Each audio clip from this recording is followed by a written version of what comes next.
মা বাবার মন জয় করা কিন্তু এত সহজ বিষয় নয়। একদিন ভালো থাকিলে টানা 3 দিন ঝগড়া হয়। 5 মিনিট আগেও মায়ের প্রেশার ছিল লো, 5 মিনিট পরে হয়ে গেল হাই। সংসারে যত ভেজাল আছে মানুষের কান কথায় কিন্তু হয় ভাই। মা বাবাও শত অন্যায় থাকার পরও সেই ছেলের সাথেই ভালো ব্যবহার করে যেই ছেলের আছে ইনকাম। বেকার ছেলেটাকে মা বাবা তুচ্ছ করে, দেয় না একটু দাম। একটা বেকার ছেলেই জানে বেকার হয়ে সংসারে পড়ে থাকা সংসারে সবার কাছে কতটুকু বিষ। সেই ছেলেটা মা বাবার গালাগালি শুনে রাতের আধারে আল্লাহকে বলে, আল্লাহ তুই আমার রোড অ্যাক্সিডেন্টে মৃত্যু দিস। প্রতিটা ছেলেই তো চায় তার পকেট ভর্তি থাকবে টাকা, ভাতিজার টাকা দেখে বাবাকে সম্মান করবে বাবার ছোট ভাই কাকা।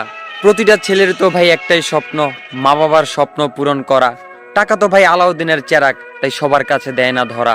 শত কষ্ট বুকে চাপা রেখেও বন্ধু বান্ধব আত্মীয় স্বজন মা বাবা সবাইকে ছেড়ে পরিবারের সুখের জন্য চলে যেতে হয় দেশ ছেড়ে প্রবাসে। প্রবাস তো ভাই একটা আজব জেলখানা, যেখানে দুঃখের সময় কাউকে পাওয়া যায় না কাছে।